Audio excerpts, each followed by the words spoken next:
नमस्कार दोस्तों, स्वागत है आप सभी का आपके अपने चैनल आस्था शक्ति पर। आज हम आप सभी के लिए लेकर आए हैं संतोषी माता की व्रत कथा। तो चलिए आरंभ करते हैं। एक समय की बात है, एक बुढ़िया के 7 बेटे थे, जिनमें से 6 बेटे कमाते थे और एक नहीं कमाता था। वह बुढ़िया माँ 6 बेटों को तो अच्छा खाना बनाकर खिलाती, पर 7वें को उन सबका बचा कुचा झूठा खाना खिलाती थी और वह भोला वाला अपनी माँ की इस चालाकी को समझ भी नहीं पाता था। एक दिन वो अपनी पत्नी से बोला, देखा मेरी माँ मुझसे कितना प्यार करती है। तो उसकी पत्नी बोली, हाँ क्यों नहीं, वह तुम्हें सबका बचा कुचा खाना जो खिलाती है। इस बात पर उसे विश्वास नहीं हुआ। एक दिन वह छुपकर देखता है कि माँ अपने 6 बेटों को बड़े प्यार से कई प्रकार के व्यंजन बनाकर बड़े प्रेम से खिला रही है। जब वह 6 खाना खाकर उठ गए, तब माँ ने उनकी थालियों से झूठन इकट्ठी करी और उसके लिए थाली में परोस कर रख दी। जब वो घर आया तो माँ अपने सबसे छोटे लड़के से बोली, खाना खा ले। तो वह बोला, माँ मैं भोजन नहीं करूँगा, मैं तो प्रदेश जा रहा हूँ। तो माँ बोली, कल जाता है तो आज ही चला जा। और वह घर से निकल गया और गौशाला में जा पहुंचा, जहाँ उसकी पत्नी गोबर के उपले थाप रही थी। अपनी पत्नी के पास गया और बोला, प्रिय मैं परदेश जा रहा हूँ, कुछ समय के बाद आऊँगा, तुम संतोष से रहना और अपने धर्म का पालन करते रहना। इस पर उसकी पत्नी बोली, स्वामी आप आनंद से जाइए, मेरी चिंता मत करें, मैं तो राम भरोसे यहाँ रह लूँगी। ईश्वर आपकी सहायता करे और अपनी मुझे कोई निशानी दे दीजिए जिसे देखकर मैं धीरज करती रहूँगी। इस पर वह बोला कि मेरे पास इस अंगूठी के सिवा कुछ नहीं है, तो तुम यही रख लो और मुझे भी अपनी कोई निशानी दे दो। तो वह बोली, मेरे पास भी कुछ नहीं है, बस ये गोबर से भरे हाथ है। यह कहकर उसने अपने पति की पीठ पर गोबर के हाथ की थाप मार दी और वो चल दिए। चलते चलते वो दूर किसी नगर में पहुंचा और एक व्यापारी की दुकान पर जाकर बोला, भाई मुझे नौकरी पर रख लो। व्यापारी को नौकर की जरूरत थी, तो वह बोला, ठीक है, लेकिन तनख्वाह तुम्हारा काम देखकर ही बताऊंगा। तो वह वहीं रहने लगा और सुबह 7 बजे से रात के 9 बजे तक नौकरी करने लगा। थोड़े ही दिनों में वह व्यापारी का सारा लेन देन और हिसाब किताब करने लगा। कुछ ही समय में सेठ ने उसे आधे मुनाफे का हिस्सेदार बना दिया। 12 वर्षों में वो एक नामी सेठ बन गया। इधर उसकी पत्नी को सास और जेठानियां बड़ा कष्ट देने लगी। उसे लकड़ी लेने जंगल में भेजती, भूसे की रोटी देती, फूटे नारियल में पानी देती। वो बड़े कष्टों से अपना जीवन बिता रही थी। एक दिन जब वह लकड़ी लेने जा रही थी, तो उसने रास्ते में देखा कि एक मंदिर में कुछ औरतें व्रत कर रही है और कथा का श्रवण कर रही है। तो वह उनसे पूछने लगी, आप ये सब क्या कर रही है और इसके करने से क्या होता है और ये कैसे करते हैं? तब एक स्त्री बोली, यह अपनी संतोषी माता का व्रत है, इसे करने से मनवांछित फल प्राप्त होता है और गरीबी, मन की चिंताएं, मुकदमे, कलह, रोग आदि सब नष्ट हो जाते हैं। संतान, सुख, धन संपत्ति और मनपसंद वर भी मिलता है और दूर गए पति के दर्शन भी होते हैं।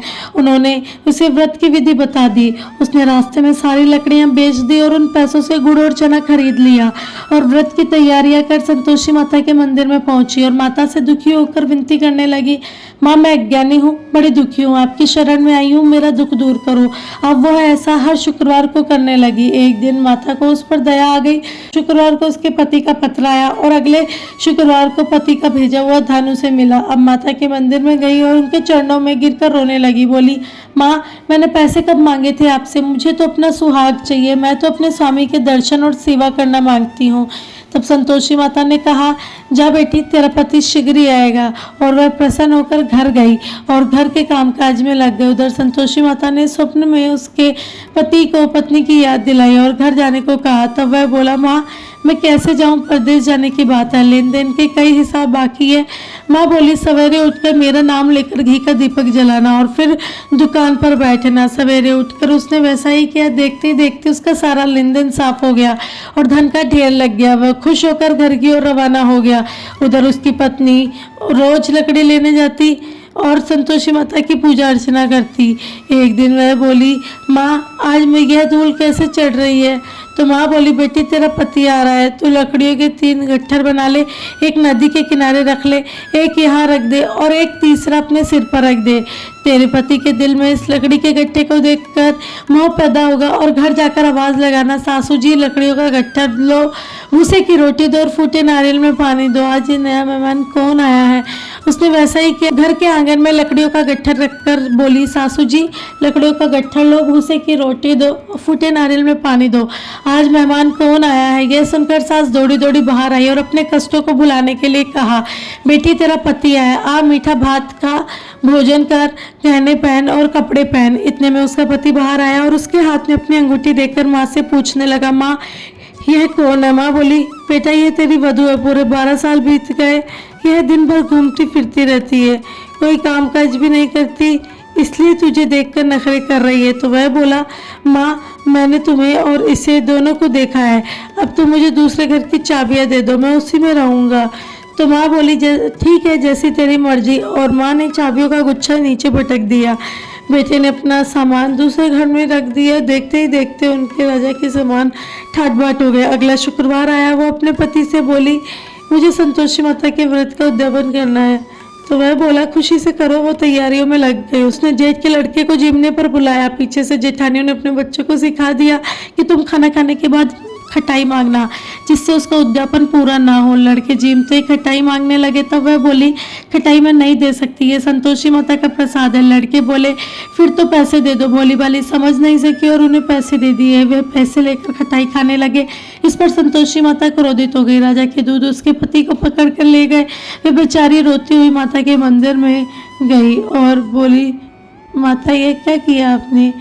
तो माता बोली, पुत्री मुझे भी दुख है, तुमने अभिमानवश मेरा व्रत तोड़ा और इतनी जल्दी तुम सब कुछ भूल गई। तो वह बोली, माता मैंने कुछ गलत नहीं किया, मैंने भूल से लड़कों को पैसे दिए, मुझे क्षमा करो, मैं दोबारा से तुम्हारा उद्यापन करूंगी। माता बोली, जा तेरा पति रास्ते में आता हुआ मिलेगा। वो चली गई। रास्ते में उसका पति आता हुआ दिखाई दिया। उसके पूछने पर बोला, राजा ने मुझे मिलने बुलाया था, अगले शुक्रवार फिर से उद्यापन होगा। जेठ के लड़कों को बुलाया।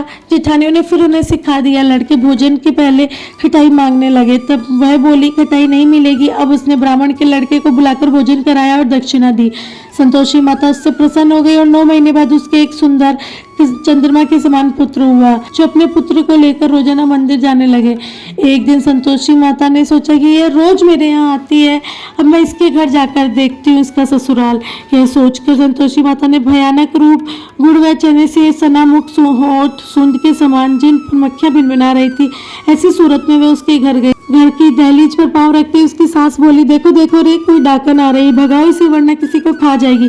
सभी घर वाले दरवाजे की खिड़की भागकर बंद करने लगे। तभी उसने ऊपर वाली खिड़की से देखा और वह वहीं से चिल्लाने लगी, आज मेरी माता मेरे घर आई है, आज मेरी माता मेरे घर आई है। उसकी सास बोली, पगली वो किसे देखकर उतावली हो रही है, बच्चे को भी पटक दिया। बहू बोली, माता जी मैं जिन संतोषी माता का व्रत करती हूँ ये वही माता है। ऐसा कहकर उसने सारी खुशियाँ और दरवाजे खोल दिए। अब ने संतोषी माता के चरण पकड़ लिए और विनती कर कहने लगे, माता हम मूर्ख है, ज्ञानी है, पापी है, आपके व्रत की विधि हम नहीं जानते, आपका व्रत भंग कर हमने बहुत बड़ा अपराध किया है। जगत माता हमारा अपराध क्षमा करो। माता बहुत खुश हुई है। संतोषी माता, जैसा आपने अपने बहू को फल दिया वैसा ही कहानी कहने, सुनने और उकारा बनने वाले को भी देना। तो यह थी संतोषी माता के व्रत का था। दोस्तों कैसी लगी मुझे कमेंट में बताइएगा। अच्छी लगी तो चैनल को सब्सक्राइब करें, शेयर करें और लाइक करें। धन्यवाद।